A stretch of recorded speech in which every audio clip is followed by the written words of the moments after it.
ഇന്ന് ആനുകാലിക പ്രാധാന്യമുള്ള ഒരു പ്രധാനപ്പെട്ട വിഷയമാണ്. അതിനെക്കുറിച്ചാണ് ഇന്നത്തെ വീഡിയോ. നമ്മളിപ്പം ശരിക്കും പറഞ്ഞാൽ എൻ്റെ പ്രേക്ഷകർ തന്നെ ഒരു 40 വയസ്സിന് മുകളിലുള്ളവരാണെന്ന് എനിക്കറിയാം. അധികം കൊച്ചുകുട്ടികളൊക്കെ അധികം കാണാറില്ല എന്ന് എനിക്ക് നന്നായിട്ടറിയാം. കാരണം ഞാൻ പറയുന്ന വിഷയങ്ങളും കൂടുതൽ പ്രായമായവർക്ക് വേണ്ടിയിട്ടാണ്. കാരണം നമ്മൾ ചെറുപ്പത്തിൽ നമുക്ക് വലിയ പ്രശ്നങ്ങളൊന്നും ഇല്ലാതെ നമ്മുടെ ജീവിതം മുന്നോട്ട് പോകും. പ്രായമായി കഴിയുമ്പോഴാണ് പല പല പ്രശ്നങ്ങളും ഉണ്ടാവുന്നത്. അത് എൻ്റെ അനുഭവത്തിൽ നിന്ന് തന്നെ ഞാൻ പറയുകയാണ്.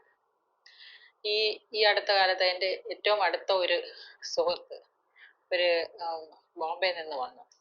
എന്നെ കാണാൻ തന്നെ വന്നത്. അവരെപ്പോ ഇവിടെ ട്രിവാൻഡ്രത്ത് വന്നാലും എന്നെ വന്ന് കാണും. അപ്പോ അടുത്ത ദിവസം എൻ്റെ വീട്ടിലെത്തിയപ്പം ഞാൻ പറഞ്ഞ് കുറച്ചൊന്ന് വെയിറ്റ് ചെയ്യാൻ. ഞാൻ ഒരു ജിം ട്രെയിനർ, അതായത് ജിമ്മിൽ നിന്നൊരു ട്രെയിനർ വന്നിട്ട് എനിക്ക് കുറച്ച് എന്താ പറയാ ഫിസിക്കൽ എക്സസൈസ് ജിം ട്രെയിനിങ് തരുന്നുണ്ട് വീട്ടിൽ വെച്ച് തന്നെ. അപ്പോ ഞാനിത് പറഞ്ഞപ്പോഴത്തേക്ക് അവര് ഭയങ്കരമായിട്ട് അന്താളിച്ചു പോയി. അവർക്ക് അത്ഭുതം തോന്നി. അയ്യോ, മാഡം ജിമ്മിന്റെ ട്രെയിനറെ വെച്ചിട്ട് ട്രെയിനിങ് ചെയ്യുന്നോ എന്നൊരു ചോദ്യം. പക്ഷെ നിങ്ങൾ മനസ്സിലാക്കേണ്ട ഒരു കാര്യം, നമ്മൾ എല്ലാവർക്കും ഒരു 40-50 വയസ്സ് കഴിയുമ്പോൾ നമ്മളുടെ ഈ മസിലിന്റെ ആരോഗ്യം കുറയും. ഇപ്പൊ നമ്മൾ കുറെ യോഗ ചെയ്യുക, മെഡിറ്റേഷൻ ചെയ്യുക, റിലാക്സേഷൻ ചെയ്യുക, പിന്നെ സാധാരണയുള്ള വ്യായാമങ്ങളുണ്ടല്ലോ, ഓടുക, ചാടുക, അങ്ങനെയുള്ള കാര്യങ്ങളിലൊന്നും നമ്മുടെ മസിലിന് സ്ട്രെങ്ത് വരൂല. നമ്മുടെ ശരീരത്തിൽ എത്ര മസിൽസ് ഉണ്ടെന്ന് അറിയാമോ? 650 മുതൽ ഏകദേശം 700 വരെ മസിൽസ് ഉണ്ട്. ഈ മസിൽസിനൊക്കെ ആരോഗ്യം അത് ഉപയോഗിക്കുമ്പോഴാണ്. നിങ്ങൾ ഒരു കാര്യം മനസ്സിലാക്കണം. എനിക്കറിയാം എൻ്റെ വീട്ടില് നമ്മുടെ മെയ്ഡ്സ്, അവർക്ക് നമ്മളെക്കാൾ നല്ല മസിൽ സ്ട്രെങ്ത് ഉണ്ട്. എന്താ കാര്യം? അവർ നല്ലവണ്ണം വെയിറ്റ് എടുക്കും, ജോലി ചെയ്യുന്നുണ്ട്. പക്ഷെ നമ്മൾ എന്താ ജോലി ചെയ്യുന്നത്? നമ്മൾ എല്ലാവരും സെഡൻഡറി വർക്കാണ്. നമ്മൾ തന്നെ ബ്രെയിൻ വെച്ചിട്ടാണ് ജോലി ചെയ്യുന്നത്, അല്ലേ? നമുക്ക് ഒരു ദേഹം അനങ്ങിയിട്ടുള്ള ഒരു പണിയില്ല. അടുക്കളയിലാണെങ്കിലും എവിടാണെങ്കിലും വളരെ സ്മൂത്ത് ആയിട്ടുള്ള പണിയാണ് എല്ലാവർക്കും ഉള്ളത്. അപ്പം അത് മസിലിന് ഒരു ആരോഗ്യം വരണമെങ്കിൽ അതിനൊരു 4 ഘടകങ്ങൾ വളരെ ഇമ്പോർട്ടൻ്റ് ആണ്. അപ്പൊ അതിനെ കുറിച്ചാണ് ഇന്ന് ഞാൻ പറയുന്നത്. അപ്പൊ ഞാൻ ഈ ജിം ട്രെയിനറെ വെച്ചിട്ട് ഇപ്പം ഈ കാര്യങ്ങളൊക്കെ മസ്കുലർ സ്ട്രെങ്ത് വരുത്താനാണ്. കാരണം ഞാനത് മനസ്സിലാക്കി കഴിഞ്ഞപ്പോഴാണ് ഞാൻ അതിലേക്ക് പോയത്. അതായത് ഈ നേരത്തെ ഒക്കെ ആണെങ്കിൽ ഒരു ബക്കറ്റ് വെള്ളമൊക്കെ എടുക്കാൻ വലിയ പാടൊന്നുമില്ല. ഇപ്പൊ ഒരു ബക്കറ്റ് വെള്ളം എടുക്കാൻ പറ്റുന്നില്ലെന്ന് പറഞ്ഞു കഴിഞ്ഞാൽ നിറയെ എടുക്കാൻ പറ്റുന്നില്ല. ഒരു ബക്കറ്റിനകത്തെ വെള്ളം എടുക്കാൻ പറ്റുന്നുള്ളൂ. അതൊന്നും നമ്മൾ ശ്രദ്ധിച്ചു നോക്കില്ല. ഞാനതിപ്പോ ഇപ്പം ഓരോ എൻ്റെ ട്രയൽ ഇതൊക്കെയാണ്. അപ്പൊ ഏതൊക്കെ വിധത്തിലും മസിൽ സ്ട്രെങ്ത് ഉണ്ടാക്കാം, അതാണ് ഞാനിപ്പം മനസ്സിലാക്കിക്കൊണ്ടിരിക്കുന്നത്. അതിൽ ഏറ്റവും പ്രധാനമാണ് ഒരു ജിം ട്രെയിൻ. നമ്മളൊരു ജിംനേഷ്യത്തിൽ പോയി ട്രെയിൻ ചെയ്യാം. അപ്പൊ എനിക്ക് അതിനൊന്നും അവിടെ വരെ പോകാൻ ബുദ്ധിമുട്ടായതുകൊണ്ട് ജിം ട്രെയിനർ നമ്മുടെ വീട്ടിൽ വന്നിട്ട് ഒരു അരമണിക്കൂർ ചെയ്യും. അപ്പൊ ഇത് എല്ലാവരുടെ അറിവിലേക്കായി ഞാൻ പറയാം. ഒരു 40-50 വയസ്സാകുമ്പോൾ ഇപ്പൊ ജിമ്മിൽ പോകണമെന്നല്ല, അതിന് തത്തുല്യമായ ചില ട്രെയിനിങ്സ് നമുക്ക് വീട്ടിൽ വെച്ച് തന്നെ ചെയ്യാം. മസിലിന് ആരോഗ്യം കിട്ടാൻ. മസിലിന് ആരോഗ്യം കിട്ടുക എന്ന് പറയുന്നത് ഏറ്റവും പ്രധാനം. അല്ലെങ്കിൽ എന്തൊക്കെ കാര്യങ്ങൾ വരുമെന്നുള്ളതാണ് ഇനി ഞാൻ പറയാൻ പോകുന്നത്. ഒരു 4 ഫങ്ഷൻസ് ഉണ്ട് നമ്മളുടെ ഈ മസിൽസിന്. 4 ഫങ്ഷൻസ്. അത് ഏറ്റവും പ്രധാനമാണ് എൻഡുറൻസ്.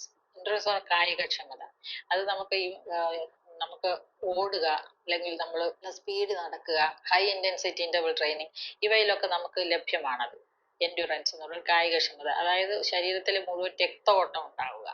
അത് അപ്പൊ കാർഡിയോ എക്സസൈസ് എന്ന് പറയും. അത് ശരിക്കും പറഞ്ഞാൽ അതുപോലെ സ്റ്റെപ്പ് കയറുക, നമ്മള് സ്പീഡിൽ എന്ന് പറയുന്നത് ജോഗിങ്. എല്ലാവരുടെയും നടത്തം ഒരു വ്യായാമമേ അല്ല എന്ന് ദയവ് ചെയ്ത് നിങ്ങൾ മനസ്സിലാക്കുക. എല്ലാവരും പറയും ഞങ്ങൾ നടക്കാൻ പോകുമെന്ന് പറയും. അരമണിക്കൂർ അല്ല 2 മണിക്കൂർ നടന്നാലും വളരെ സ്ലോ ആയിട്ട് നടക്കുകയും അതുപോലെ തന്നെ ഇതിന് വേണ്ടിയിട്ടുള്ള ഒരു എഫേർട്ട് ഇടാതെ ഇരുന്ന് കഴിഞ്ഞാൽ ഒരു ഗുണവുമില്ല. അത് നല്ല സ്പീഡിൽ നടക്കണം. നല്ല സ്പീഡ് എന്ന് പറഞ്ഞു കഴിഞ്ഞാൽ ജോഗിങ്, ഒരു പരിധിവരെ ജോഗിങ്. ഈ ജോഗ് ചെയ്യുന്ന സമയത്ത് ഇതിന്റെ നമ്മളെ എക്സസൈസ് പ്രോപ്പർ ആണോ എന്ന് അറിയുന്നത് എങ്ങനെയാന്ന് വെച്ചാൽ, ജോഗ് ചെയ്യുന്ന സമയത്ത് നമുക്ക് സംസാരിക്കുമ്പോൾ ചെറിയൊരു കിതപ്പ് വരും. അത് ശരിക്കും പറഞ്ഞാൽ ആ സമയത്ത് നമ്മളുടെ ശരിക്കും പറഞ്ഞാൽ ബ്ലഡ് സർക്കുലേഷൻ കൂടുന്നുണ്ട്, ഓക്സിജനേഷൻ കൂടുന്നുണ്ട്. അത് കാണിക്കുന്നതാണ്.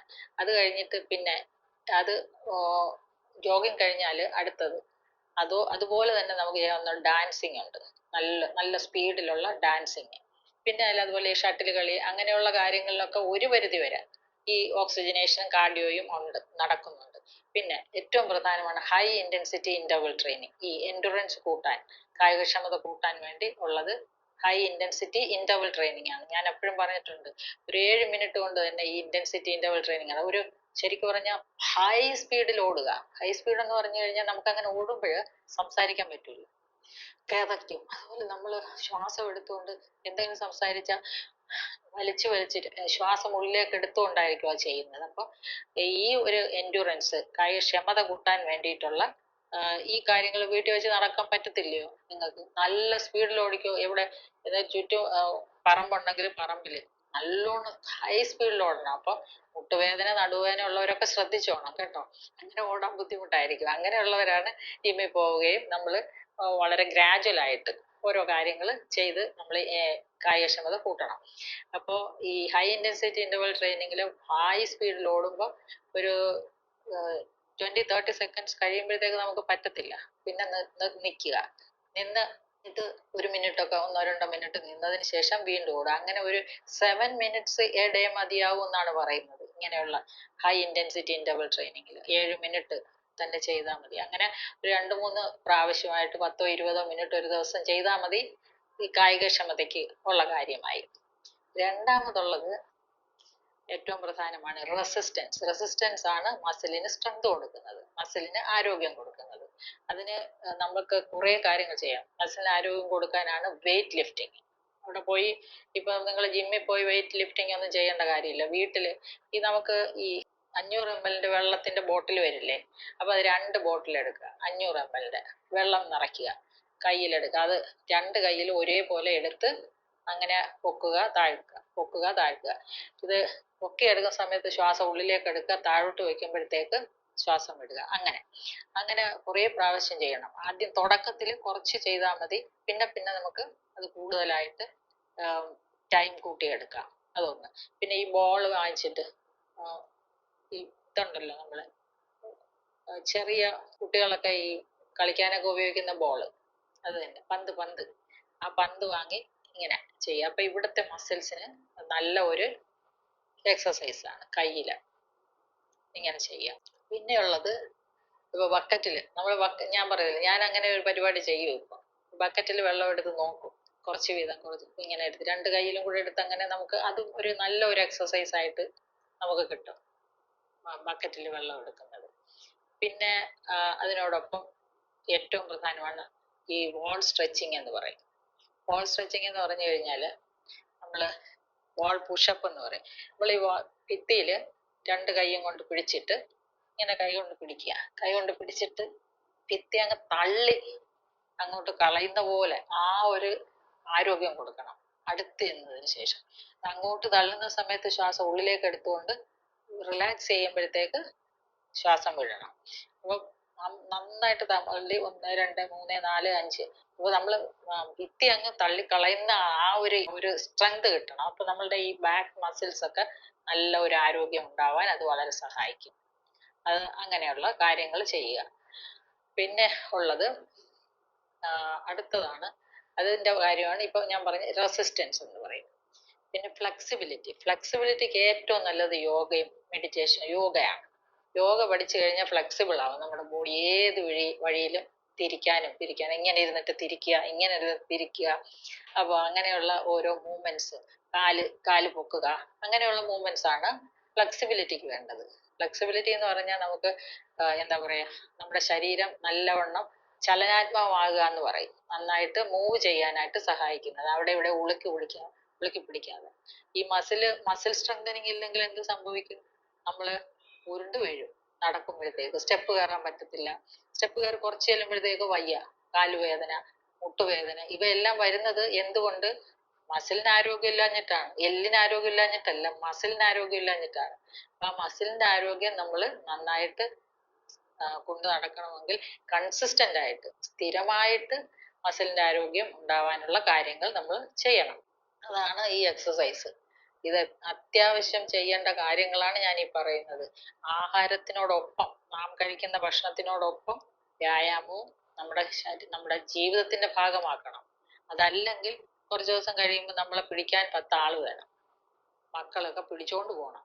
ആ അവസ്ഥ ഒരിക്കലും ഉണ്ടാവരുത്. പ്രായമാവുന്നവർ നമുക്ക് നല്ല ആരോഗ്യത്തോടെ ഉന്മേഷത്തോടെ ഉണർവോടെ നമുക്ക് പ്രായമാകാം. മനസ്സിലായോ? അപ്പൊ അതിനു വേണ്ടിയിട്ടാണ് ഞാൻ ഈ പറയുന്നത്. നമ്മള് ചുമ്മാതെ അസുഖങ്ങളുമായി, അത് ഡയബറ്റീസ്, ബി പി, ഇതൊക്കെ തന്നെ മാറാൻ ഒരു പ്രയാസവും ഇല്ല. കുറച്ചൊന്ന് ഡയറ്റ് നോക്കുക, ബാക്കി ഈ വ്യായാമവും. അപ്പോ ഇത് കഴിഞ്ഞു. ഇനി നാലാമത്തെ കാര്യം. അപ്പൊ നമ്മൾ എൻഡുറൻസ് കഴിഞ്ഞു, റെസിസ്റ്റൻസ് കഴിഞ്ഞു, ഫ്ലെക്സിബിലിറ്റി കഴിഞ്ഞു. അടുത്തത് നാലാമത്തെ എന്താണ്? ഏറ്റവും പ്രധാനമാണ് ബാലൻസിങ്. ബാലൻസിങ് പോകുമ്പോഴാണ് ഉരുണ്ട് വീഴുന്നത്. ആളുകൾ എണീക്കുമ്പോഴത്തേക്ക് കാല് താഴെ നിൽക്കത്തില്ല, അങ്ങോട്ട് ചരിഞ്ഞു പോവുക, വീഴുക, ആരെങ്കിലും പിടിക്കണം. ഇതാണ് ബാലൻസിങ്ങിന്റെ പ്രശ്നം. അപ്പൊ ബാലൻസിങ്ങിന് വേണ്ടി നമ്മൾ എന്താ ചെയ്യേണ്ടത്? നമ്പർ 1 ആയിട്ട് നമ്മള് ഒറ്റക്കാലിലൊന്നും നിങ്ങൾ ആദ്യമേ നിൽക്കണ്ട കേട്ടോ. നിങ്ങൾ അതൊരു ടെസ്റ്റിങ്ങില് നമ്മൾ നടക്കുമ്പോൾ ഒരു ചുവട് വെച്ചു, അതിന്റെ നേരെ മുന്നിൽ അടുത്ത ചുവട് വെക്കണം. വലിയ ഗ്യാപ്പ് ഇടരുതേ. ഒരു ചുവട് വെച്ചു, അടുത്ത ചുവട് അതിന്റെ മുന്നിൽ വെക്കണം. അതിന്റെ അടുത്ത ചുവട് ഇങ്ങനെ ഇങ്ങനെ ഇങ്ങനെ വെക്കണം. ഇവിടെ വെച്ചു ഇങ്ങനെ ഇങ്ങനെ ഇങ്ങനെ ഫ്രണ്ടിലോട്ട് ചുവട് വെച്ച് ശീലിക്കണം. കൊച്ചു കുഞ്ഞുങ്ങള് ചുവട് വെച്ച് ശീലിക്കത്തില്ലേ, അതുപോലെ നമ്മൾ പതുക്കെ പതുക്കെ ചുവട്. അത് വളരെ അപ്പൊ ബാലൻസ് ഉണ്ടോ എന്നുള്ള അതിൽ നമുക്ക് മനസ്സിലാവും. അപ്പൊ ബാലൻസ് ഇല്ലാത്തവർക്കേ ഇത് അങ്ങോട്ടും ഇങ്ങോട്ടും നമ്മളിങ്ങനെ ആടി ആടി പോകും, അല്ലെങ്കിൽ സ്ട്രെയിറ്റ് ആയിട്ട് പോകും. എനിക്ക് ആദ്യം കുറെ ആട്ടമൊക്കെ ഉണ്ട്, ഇപ്പം കറക്റ്റായി. ഞാനിപ്പോ കുറെ നാളായിട്ട് ഇങ്ങനെയുള്ള കാര്യങ്ങളിലാണ് ശ്രദ്ധിക്കുന്നത്. പിന്നെ അതുപോലെ ഒറ്റക്കാല് നിൽക്കുക. അപ്പൊ ആ കാര്യം ഞാനിപ്പം നന്നായിട്ട് ചെയ്യുന്നുണ്ട്. ഒറ്റക്കാല് നിൽക്കണം. ഒറ്റക്കാലിൽ നിന്ന് മറ്റേ കാലെടുത്ത് ഈ മുട്ടിന്റെ ഭാഗത്തോട്ട് ചേർത്ത് വെക്കണം. ഒറ്റക്കാലിൽ നിൽക്കുക. അങ്ങനെ ഒരു 10 സെക്കൻഡ്, അങ്ങനെ ഇതെല്ലാം തന്നെ ഒരു 10 പ്രാവശ്യം ചെയ്യാനായിട്ട് നോക്കണം. ഓരോ കാര്യവും നമ്മൾ ചെയ്യുമ്പോൾ അത് 10 പ്രാവശ്യം ചെയ്യാനായിട്ട് നോക്കണം. അപ്പൊ ഇത്രയുമൊക്കെയാണ് നമ്മള് മസിൽസിന്റെ സ്ട്രെങ്തനിങ്ങിന് വേണ്ടിയിട്ട് നമ്മൾ ദിവസവും ചെയ്യേണ്ട കാര്യങ്ങൾ. ഇതിപ്പം വീട്ടിലിരുന്ന് ചെയ്യാവുന്ന രീതിയിലാണ് ഞാനിപ്പോ പറഞ്ഞത്. അതുപോലെ തന്നെ യൂട്യൂബ് പ്രോഗ്രാംസ് ഇഷ്ടം പോലെ ഉണ്ട്, അതും നിങ്ങളൊന്ന് കണ്ടുപഠിക്കുക. അതിനകത്തൊക്കെ പിക്ചറൈസേഷൻ ഉണ്ട്, അപ്പൊ അത് നോക്കി ചെയ്യാവുന്നതാണ്. പിന്നെ ഈ മസിൽ സ്ട്രെങ്തനിങ്ങിന് ഇത് മാത്രം പോരല്ലോ, വ്യായാമം മാത്രം പോരല്ലോ, മസിലിന് വേണ്ട ഭക്ഷണം കൊടുക്കണം. അതാണ് ഏറ്റവും പ്രധാനം, പ്രോട്ടീൻ. ഒരു 40 വയസ്സ് 50 വയസ്സായി കഴിഞ്ഞാൽ 1.5 gram per kilogram ബോഡി വെയിറ്റില് പ്രോട്ടീൻ കൊടുക്കേണ്ടി വരും. അപ്പോൾ അതിനുവേണ്ടി ഏറ്റവും നല്ലതാണ് നമ്മുടെ ലീൻ മീറ്റില് ചിക്കന്റെ 2 കാല്, അതായത് ഓർഗാനിക് ആയി, അതായത് നാടൻ ചിക്കനാണ് നല്ലത്. നല്ല 2 കാലൊക്കെ, അതായത് 200-250 gram എങ്കിലും ചിക്കൻ, അല്ലെങ്കിൽ ചെറുപയറ്, വെള്ളക്കടല. അപ്പം വെജിറ്റേറിയൻസിന് ചെറുപയറ്, വെള്ളക്കടല, സോയാബീൻ, സോയാ ചങ്ക്സ്, അതുപോലെ തന്നെ കിഡ്നി ബീൻസ്, പിന്നെ മഷ്റൂംസ്, ഇവയൊക്കെ ഭക്ഷണത്തിന്റെ ഭാഗമാക്കണം. പിന്നെ ഇത് കൂടാതെ ചിയാ സീഡ്, ഫ്ലാക്സ് സീഡ്, എന്താ പറയുക, എള്ള് ഒക്കെ വളരെ ഇമ്പോർട്ടന്റ് ആണ്. വളരെയധികം റയർ ന്യൂട്രിയൻസും ഉണ്ട്, ഗുഡ് കൊളസ്ട്രോളും ഉണ്ട്, അതോടൊപ്പം നല്ല പ്രോട്ടീനും ഉണ്ട്, ഫൈബറും ഉണ്ട്. ഫുൾ മീലാണ്. അപ്പൊ ലോ ഗ്ലൈസമിക് ഇൻഡെക്സ് ഉള്ള ഭക്ഷണങ്ങൾ തിരഞ്ഞെടുത്ത് ഭക്ഷണം എല്ലാ ദിവസവും അതൊക്കെ ഉപയോഗിക്കുക. ഹൈലി ന്യൂട്രിയന്റ് ആയിട്ടുള്ള ആഹാരങ്ങൾ, അതിൽ മുരിങ്ങയില വരും, നെല്ലിക്ക വരും, ഞാൻ എപ്പോഴും പറയുന്ന കാര്യമാണ്. പിന്നെ ധാരാളം വെള്ളം കുടിക്കുക, നന്നായിട്ട് ഉറങ്ങുക, ഇതെല്ലാം വേണം. ധാരാളം വെള്ളം കുടിക്കുക, നന്നായിട്ട് ഉറങ്ങുക. പിന്നെ കിഡ്നി പേഷ്യൻസ് മാത്രം ഇതൊക്കെ ശ്രദ്ധിച്ച് തന്നെ ഒരു ഡോക്ടറിന്റെ സൂപ്പർവിഷനിൽ മാത്രമേ കിഡ്നി പേഷ്യൻസ് എല്ലാം ചെയ്യാവൂ. അത് വളരെ ഇമ്പോർട്ടന്റ് ആണ്. അതുപോലെ തന്നെ ഒത്തിരി മരുന്നുകൾ കഴിക്കുന്നവർ, ചുമ്മാതെ പോയി എക്സസൈസ് ചെയ്ത് അവർക്ക് ക്ഷീണം വരും. അപ്പൊ അങ്ങനെയുള്ളവർ ഡോക്ടറിന്റെ സൂപ്പർവിഷനിൽ മാത്രമേ ഓരോ കാര്യത്തിന് പോകാൻ, അവർ പറയുന്ന അഡ്വൈസ് അനുസരിച്ച് വേണം മുന്നോട്ട് പോകാൻ. പിന്നെ ഉറങ്ങുക. പിന്നെ മനസ്സ് ശാന്തമാക്കി വെക്കാൻ വേണ്ടി യോഗയും മെഡിറ്റേഷനും ഡീപ്പ് റിലാക്സേഷനും ഒക്കെ പ്രാക്ടീസ് ചെയ്യുക. ഇതെല്ലാം ഒരു നല്ല ആരോഗ്യകരമായ ഒരു ജീവിതത്തിന്റെ ഓരോരോ പോയിന്റ്സ് ടു ബി നോട്ടഡ് ആണ് എന്നുള്ള കാര്യം നിങ്ങൾ മറക്കണ്ട. അപ്പം പ്രോട്ടീന്റെ കാര്യത്തിൽ നമ്മുടെ ഫിഷും കഴിക്കാം, അതോടൊപ്പം ഇങ്ങനെയുള്ള ചിക്കനും കഴിക്കാം, മട്ടണും കഴിക്കാം, ബീഫും കഴിക്കാം. എല്ലാം നല്ല ശുദ്ധമായിട്ട് കിട്ടണമെന്ന് മാത്രം. നല്ല കൊളസ്ട്രോളിന് വേണ്ടി വെർജിൻ കോക്കനട്ട് ഓയിൽ ശീലമാക്കുക. ഒലിവ് ഓയിലും ഒരു പരിധി വരെ കഴിക്കാം. പിന്നെ മറ്റുള്ള നട്ട്സും സീഡ്സും എല്ലാം, മുരിങ്ങയില ഭക്ഷണത്തിന്റെ ഭാഗമാക്കുക. പിന്നെ മുരിങ്ങയില ഉപയോഗിക്കാൻ പറ്റാത്തവരുണ്ട്, ഓക്സലേറ്റ് കണ്ടന്റ് കൂടുതലുള്ളവര്, ഓക്സലേറ്റ് ക്രിസ്റ്റൽസ് കൂടുതലുള്ളവരും, പിന്നെ ചിലർക്ക് ഇൻടോളറൻസ് ഉണ്ട്, കഴിക്കുമ്പോൾ വയറിളകി പോകുന്നവരും. ഇവയൊക്കെ ശ്രദ്ധിച്ച് നമ്മളെല്ലാത്തിനും എന്താ പറയാ, ഞാൻ ഈ ഒരു സ്പീച്ച് പറയുമ്പോൾ പെട്ടെന്ന് തന്നെ അതിൽ ആവേശം കയറി എല്ലാം കൂടെ ചെയ്ത് കളയരുത്. ഘട്ടം ഘട്ടമായിട്ട് ചെയ്യുക. അതിന് എന്തെങ്കിലും പ്രോബ്ലം ഉണ്ടെങ്കിൽ അത് ദൂരീകരിക്കാൻ വേണ്ടിയിട്ടുള്ള അഡ്വൈസ് മേടിക്കാം. എൻ്റെ വാട്സപ്പിൽ കാര്യങ്ങൾ ചോദിക്കാവുന്നതാണ്.